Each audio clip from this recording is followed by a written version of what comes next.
ओम नमो हनुमते रुद्रावताराय सर्वशत्रुसंहारणाय सर्वरोगहराय सर्ववशीकरणाय रामदूताय स्वाहा।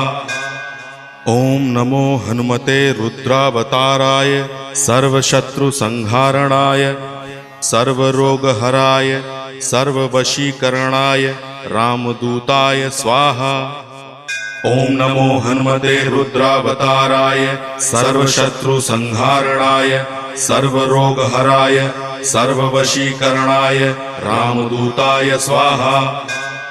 ओम नमो हनुमते रुद्रावताराय सर्वशत्रुसंहारणाय सर्वरोगहराय सर्ववशीकरणाय रामदूताय स्वाहा। ओम नमो हनुमते रुद्रावताराय सर्वशत्रुसंहारणाय सर्वरोग